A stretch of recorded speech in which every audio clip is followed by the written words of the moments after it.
share and subscribe. Engineer Mufti Atif. کافر ہیں، آپ دیکھ لو، وہ تو سیاروں سے بھی نفع حاصل کرنے کی کوشش کر رہے ہیں، ان کا بس نہیں چلتا، وہ زمین کے خزانوں اور کائنات کے خزانوں سے نفع حاصل کرنے کی کوشش کریں، لیکن وہ اس خدا کو پہچانتے ہی نہیں، اس لیے اس کی ذات سے نفع پانے کا ان کو کوئی خیال ہی نہیں۔ چائنا ہمارا برادر ملک ہے اور ہمسایہ ہے، یوں کہہ لیجئے، اور چائنا ہمیں ایسی ایسی چیزیں بنا کر دیتا ہے کہ بندہ حیران ہوتا ہے، بندے کی عقل دنگ رہ جاتی ہے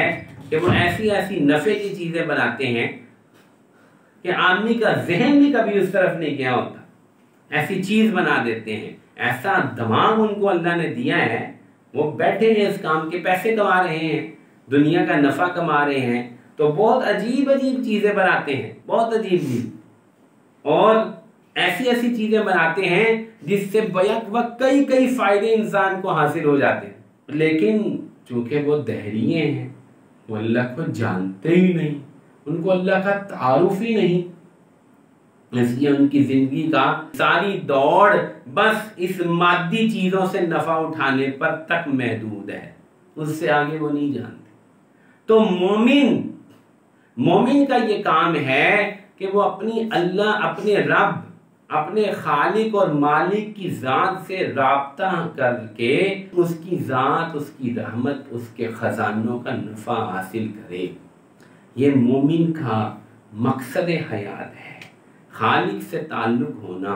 اور خالق سے جب تعلق ہوگا تو خالق کی ذات سے جو اس کو نفع ہوگا وہ حقیقی نفع ہوگا، خالق کی طرف سے جو اس کو عطا ہوگی وہ حقیقی عطا ہوگی۔ تو میرے بھائیوں، اللہ جل جلالہ کی ذات سے، ان کے خزانوں سے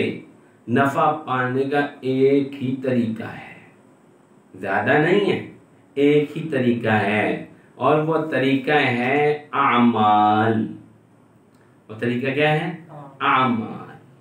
اللہ تعالیٰ کی ذات سے نفع کیسے ہوگا؟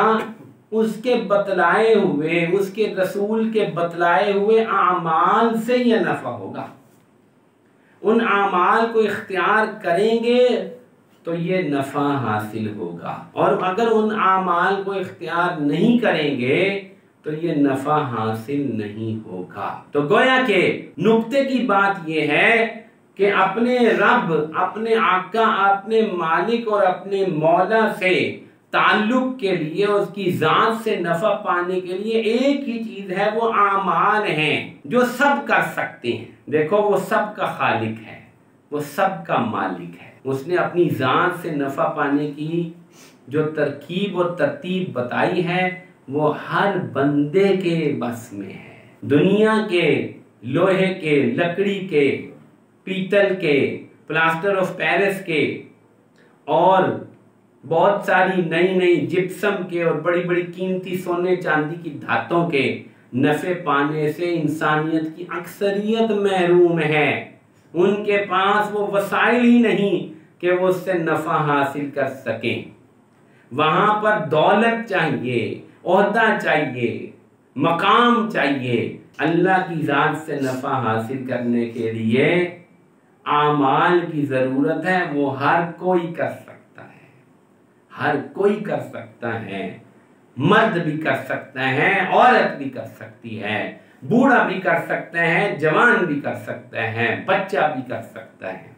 نفع اس قدر عام ہے، اس کی ذات کو نفع پانے کے لیے سب سے پہلی چیز کلمہ لا الہ الا اللہ ہے۔ یہ کس قدر عام ہے، کس قدر عام ہے، اس کی مثال ہمیں سمجھ میں آتی ہے کہ موسیٰ علیہ السلام نے اللہ تعالیٰ سے عرض کیا کہ مجھے کوئی ایسی چیز بتلا دیجئے جس سے میں آپ کا ذکر کروں، آپ کو یاد کروں، ورد خاص دے دیجئے۔ فرمایا لا الہ الا اللہ کہیے۔ کہا اللہ یہ تو سبھی کہتے ہیں، یہ تو ساری مخلوق کہتی ہے لا الہ الا اللہ، کوئی خاص چیز چاہیے۔ کہا یہی وہ چیز ہے جو ایک پلڑے میں رکھ دی جائے اور دوسرے پلڑے میں 7 زمین آسمان رکھ دیے جائیں تو یہ جھک جائے، لیکن دیکھو تو صحیح عام کتنی ہے، ہر بندہ پڑھ سکتا ہے،